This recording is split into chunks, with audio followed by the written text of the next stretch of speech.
Need to talk a little bit about what activation is. And I think there's an important definition, and that's nutrigenomics. And nutrigenomics is a big study. Some of the wealthiest people in the world, including Bill Gates, have companies that are trying to work on nutrigenomics. So, what is nutrigenomics? It's the scientific study of the interactions between nutrition and genes, especially regarding to the prevention of disease.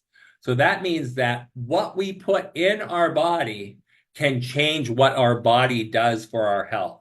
And that's an important thing. And if you think about LifeVantage did that all the way back in 2005 with Protandim NRF2. So these companies that are working on it now, and these are people like Bill Gates and Elon Musk that have these companies that are looking at nutrigenomics, but have no products available yet. We have a whole line of activation products. So we beat these multi-billionaires to the punch of getting the first products available to the people of the world. So let's talk about what's the difference. And you heard me talk a little bit about, I'm going to go back and show this. So some of these products, if we look at some of the daily essentials and some of the vitamins and the eye care products, some of these are supplements. They are intended to just bring up things like vitamin D level or a magnesium level. But some of these are activators. When we look at the Protandim products and we look at the Mind Body products and we look at the liquid collagen products, these are all activators. Completely different science than the science of supplementation. So what's the difference between supplementation and activation? So supplementation focuses on adding external nutrients to the body. So if somebody comes into your office, and where there's a lot of healthcare providers on here, somebody comes into one of my offices, I work with about 100 different practices around the US that all work with me, and I work as a mentor for a lot of them. And we get people that come in with a low vitamin D level. So we give them vitamin D, that's supplementation. It involves adding a vitamin or a mineral or a daily supplement to the body. And all it does is it fills in a gap, but it doesn't provide, it provides an immediate nutrient, but it does not address the root cause of the problem. It is just supplementing what the body has. That's the difference between that and activation. So what is activation? Activation is completely different. Activation focuses on stimulating the body's natural processes. It's the take it to make it. You take the building blocks and your body takes those building blocks and is able to make something that is going to respond to better health and better wellness. It enhances the body's inherent ability to maintain its own health. So it's working, allowing your body to do the things that your body was made to do. The problem is we're getting bombarded from things from the outside. You heard me talk a little bit about oxidative stress. We're getting bombarded by that on a daily basis. So it downregulates a lot of our body's functions. That's where disease plays into effect. And this actually seeks to address the root cause of all problems. And if you heard me talk before we actually were officially on this call, you heard me talk that I think one of the biggest problems with healthcare worldwide, definitely a problem in the United States. I know I've talked to some healthcare providers in Australia. It's a problem everywhere. And the problem is doctors no longer look at root cause. If you have high blood pressure in the United States, chances are they're never going to tell you stop eating salt, exercise more. They're going to give you a pill for your blood pressure and they're going to lower your blood pressure that way. They're never going to address what's the root cause of your high blood pressure. They're not even going to look. And so that's the big problem. These activation problems address the root cause. I like this answer. I like this answer as an answer for what is activation. Activation is stimulating the body's natural health mechanisms at a cellular level. Unlike supplements, the products aim to enhance cellular production, support healthy aging, and improve overall wellness by activating specific genes and pathways. Nutrigenomics, using nutrition to affect the genes in your body. So I like this answer. And I think that for those of you that are on here that are already working with LifeVantage, I think you need to have your canned answer for what is activation. And I think this is a good place to start. If you're just here today to hear about it and hear me talk about why I think this is a paradigm shift in the way that we look at health and wellness, then this is an answer that I think you should think about. You should think about, am I really doing this in my practice? Am I really looking at changing the body and affecting the root cause of problems? So what is the one single, think about this in your mind, what is the one single thing that we can control the root cause of most disease? And I gave you a hint when I was on that wrong slideshow earlier. What one single thing can we control that would change the root cause of most diseases? And that one thing is oxidative stress. And this is the example that I show. If you have a tomato and that tomato sits outside in the heat and in the rain and you're not refrigerating it, that tomato is going to start to rot. And eventually it's just going to be a pile of goo. The same thing happens with our cells. We have the great normal cell on the left-hand side, and then as those cells are attacked by these free radicals and these cells undergo oxidative stress, the cells are going to shrivel up and die. And that's what causes disease. As these cells shrivel up and die, they lead to things like heart disease, and they lead to things like cancer, and they lead to things like autoimmune disease. So what are the stressors that cause oxidative stress? And you can see secondhand smoke and air pollution. But the middle one is the important one. The middle one right now, I feel, is the downfall to the healthcare system around the world. And the problem is the food that we're putting in our bodies is loaded with chemicals. It's all what we refer to as ultra high processed food. And here's the problem. And this is speaking out to all the healthcare workers that are on this call. Here's the problem is if you have a patient that goes to the grocery store to buy groceries, it is cheaper for them to buy a bag of chips than it is for a pound of grapes. Or it's cheaper to buy a frozen pizza than it is fresh meat and fresh vegetables. So there's the problem. The problem is that our society is not looking at what's healthy anymore. And because of cost constraints, they're eating all the wrong things. So what can this oxidative stress lead to? And I've already talked about it. It leads to heart disease. It leads to dementia and other neurodegenerative diseases like Parkinson's disease. And it leads to cancer. We're causing our cells to mutate, die early, and then these disease processes start. So how do we control this? And so people will ask me, especially people that I'm just getting involved in LifeVantage with me, they'll say, well, do you guys have anti-aging products? And my answer is always the same. It's like we don't have an anti-aging product. We have the anti-aging product. And I firmly believe that. I was just talking to somebody on a Facebook group today, and they were talking about peripheral neuropathy. And I said, well, if you understand the mechanism of peripheral neuropathy, it's all regulated by oxidative stress. You need to get the oxidative stress out of your body. You need to get rid of the free radicals.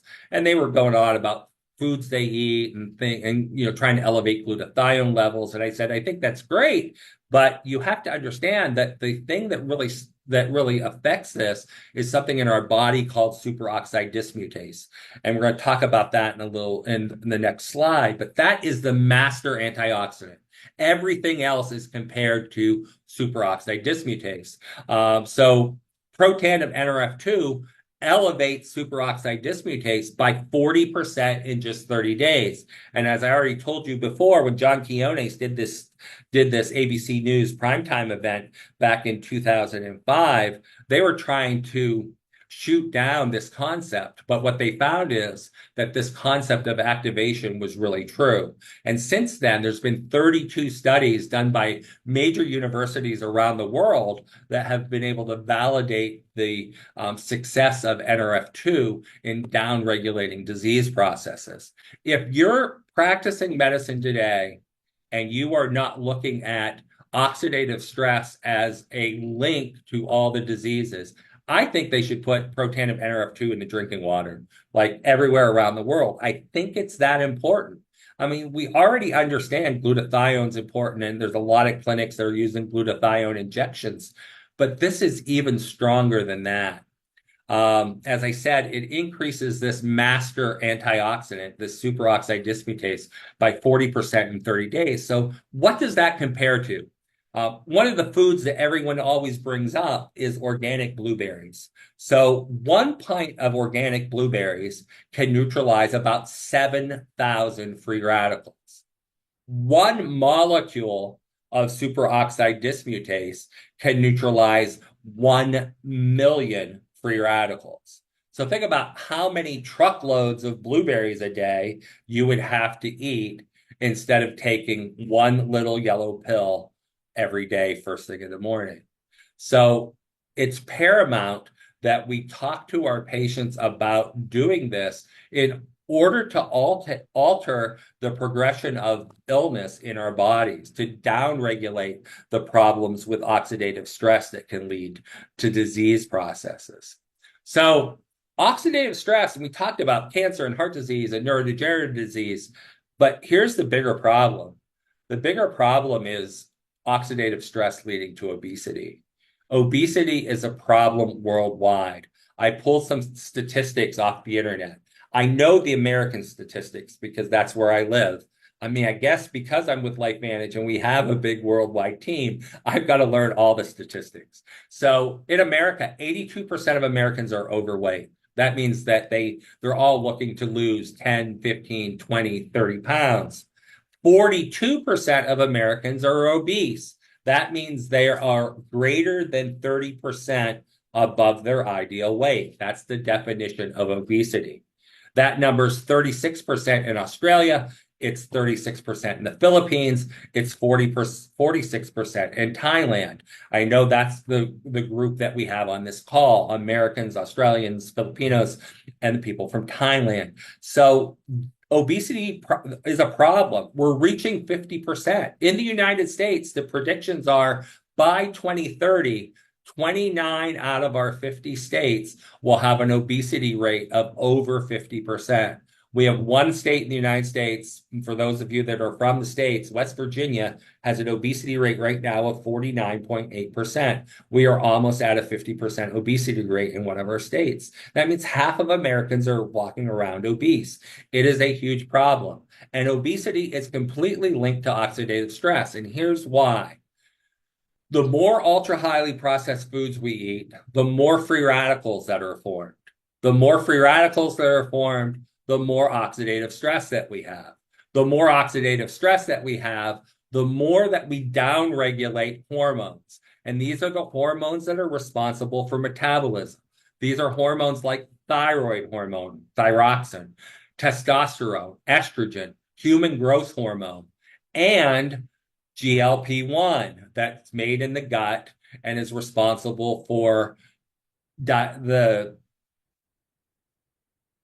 converting insulin to bring sugar into the body. It slows digestion, and it's responsible for our entire digestive process of bringing nutrients into the body.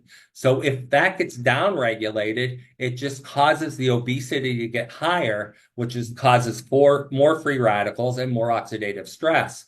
That's the article that was published by the National Institute of Health here in the United States, showing that oxidative stress is a link to metabolic syndrome, which leads to obesity. So it's been widely studied, but we've got to control the oxidative stress, because if we don't, nothing's going to change. We're going to continue to yo-yo diet. And, I tell people that I've lost the same 50 to 70 pounds probably 10 times in my life. In 8th grade, I weighed 200 pounds. So what is that? 90 kilos. I was 265 pounds when I graduated high school. I was 285 pounds when I graduated college. And then I played a couple years in the American Football League. And then I went to med school. And once I went to med school, I wasn't working out as much. So a lot of that muscle mass turned to fat mass. And I've been battling that problem my entire life. And it's not until now that I realized what the real problem was, because I never looked deep enough. When I joined LifeVantage back in July, I started diving as deep as I could. I went down a lot of rabbit holes and read a lot of articles every day so I could learn what this was all about. And I realized what the root cause of this problem was. And we're going to talk about that. So what is GLP-1? I think if we're going to start talking about GLP-1 products, we're going to talk about the mind-body product. We covered Protandim, but we're going to talk about now the mind-body product, which is an activator. It's an activator of our GLP-1 system. So GLP-1 is glucagon-like peptide 1, and it's a natural hormone in the body, but it regulates blood sugar, appetite, and digestion. It pushes glucose from the digestive tract into the cells. And as glucose goes into the cells, then we make something called ATP, which is important for cellular metabolism and cellular energy. And so, but it also slows our digestive tract, so we're not hungry as often. And the interesting thing about that is we initially thought this was a gut hormone. It's made in the L cells that line the gut, but there's receptors everywhere. There's receptors in the brain. There's receptors in the heart. There's receptors in the kidneys. There is receptors in the pancreas that help push up insulin production. So what does GLP-1 do? And what does GLP-1 do when it's normal? Here's the problem. It's not normal in most people around the world, especially anyone that has a weight problem. Because once we become obese, we downregulate our GLP-1 levels. So instead of it working at 90 or 100 or 110%, it's now working at 20 or 30%. And it goes down from obesity. It goes down when we eat when we're not hungry, when we eat because we're happy, or we eat because we're sad, or we eat because we're stressed. Every time we do that, we are pushing our GLP-1 levels down. So if we can build our GLP-1 levels up, then we can have more insulin. More insulin is going to push more glucose into our cells. We're going to have more energy. It's going to slow digestion. So we're going to feel we're going to feel less hungry. We're going to feel like our stomachs are full longer. And so that's going to prevent us from overeating and prevent us from binge eating when we're happy or sad or excited. It suppresses our appetite at the brain level, not just at the gut level. And this is where the new science is looking at. It works in the pleasure center of the brain. The pleasure center of the brain is what makes us happy when we have a really good meal, or we're sitting down having a meal with our family and we get that happy feeling. Well, that's the pleasure center. And what they're finding is if you take a GLP-1 drug, and we're going to talk about big pharma and the GLP-1 drugs as well, if you take that, it's going to affect that pleasure center. And this is where the research is coming from. It's coming from big pharma, that it's also able to downregulate the pleasure center when it comes to illegal drugs or alcohol or nicotine, that they're finding that people that are taking the GLP-1 products, including ours, have a downregulate even towards other addictions. But there's also GLP-1 receptors in the heart. So it's protective to the heart, it's protective to the kidneys, and it's protective to the brain. So a ton of benefits other than just the one that we all like to talk about, which is weight loss. So what is the mind-body system? The mind-body system, as I've been saying all along, take it to make it. It's the take it to make GLP-1. It's the tiny little building blocks that the body needs to increase our GLP-1 levels. Like I said, everything in our life right now is trying to down-regulate these GLP-1 levels. The GLP-1 levels get down-regulated by being overweight. They get down-regulated when we eat for reasons other than being hungry. They get down-regulated when our hormones are down-regulated by oxidative stress. So if we're having a low level of GLP-1, we need to bring these levels up to normal so we can take back our control with food, get away from that toxic cycle of emotional eating and that toxic cycle of yo-yo dieting. I can tell you that taken off 50 or 60 pounds and it's all come right back on throughout my life. Once you get off the diet, it kicks back in. You start eating the wrong foods again and everything comes back and you put that weight back on. The same thing is happening with the big pharma drugs. We'll talk about that in a minute. But this crushes your cravings. There's less impulse. There's a better balance and there's better weight loss. When the study was first released, so I know there's a lot of people on this call that were in Kansas City back in the second week in October when LifeVantage had the announcement and the release of this mind-body GLP-1 system, and they put this exact slide up on the screens in the auditorium. And there was a 12-week human clinical study. In the 12-week human clinical study, I'm going to go over all of these pretty specifically one at a time.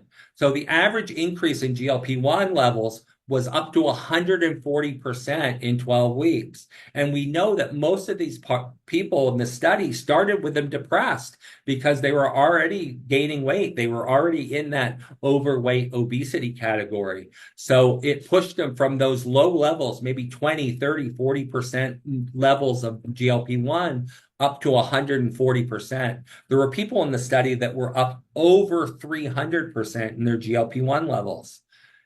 The next is important. The next is important because the average weight loss in 8 weeks was only about 9 pounds. So what does that mean? It means exactly what I was just talking about. The levels were low. We have to build those levels up. But here's the thing. At 8 weeks, from 8 weeks to 12 weeks, people were taking off now another 14, 15 pounds. So once those levels got up to 100, 120, 140% or higher, now the weight started coming off because our body was working at peak performance. Next one, also important, 100% of the people in the study did not lose muscle. If you look at the big pharma studies with the injectable GLP-1s that are available all over the world now, the average muscle loss is between 18 and 27%. So think about what that means. That means if you lose 80 pounds of weight, you've also lost 20 pounds of muscle. Yeah, 60 pounds were fat, but 20 pounds were muscle. So that means you're lighter, but you're less healthy and you're weaker. So is that a good thing? I don't think so. So nobody in this study lost muscle mass. 20%, 27% reduction in visceral fat. So what is visceral fat? Visceral fat is the fat that can kill you, not just because you get overweight and you get heart disease, but it's the fat that surrounds our organs. It's the fat that's not outside of our bellies. It's not the fat that you can pinch an inch. It's the fat that's inside, that's around our colon. It's around our stomach. It's around our kidneys. It's around our heart. It's around our liver. So these are the bad fats that lead to disease. It increases our risk for heart disease. When Big Pharma came out with the GLP-1 drugs, they were intended to fight diabetes. They were not weight loss drugs. They found that the side effect were people were losing weight.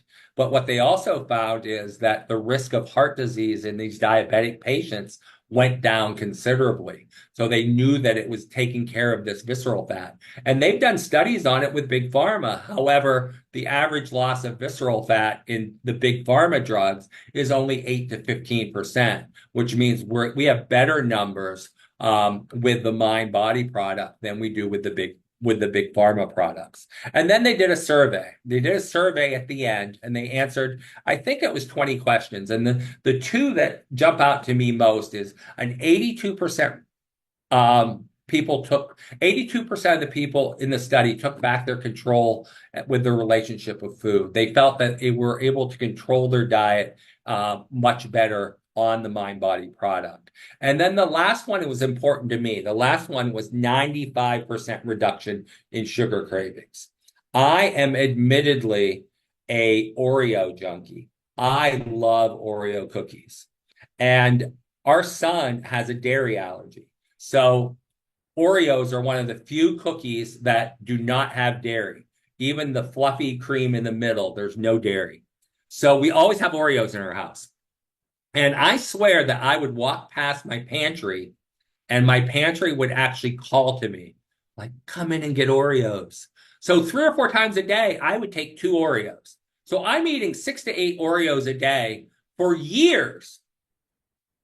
And since October, when I started the Mind Body product, I have not had an Oreo.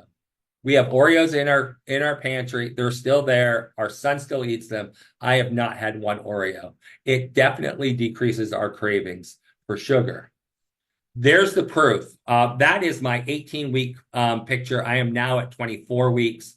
I posted a new picture on Facebook today. I'm down 55 pounds as of this morning at right around 23 or 24 weeks. So that's that. That's my picture. The picture on the right-hand side of the screen is a lady that's on our team. What I like to point out is the loss of the rolls underneath her bra on the front to back picture, and then on her back, the rolls that are under her bra, what we like to refer to as back fat. And her back fat's gone. You cannot suck in back fat.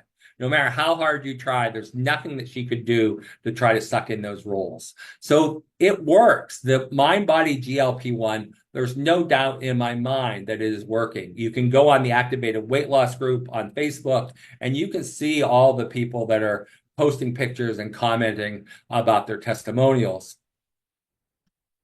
So what are the trends? The trends are the fact that, as I said, nearly half of Americans are going to be obese by 2030.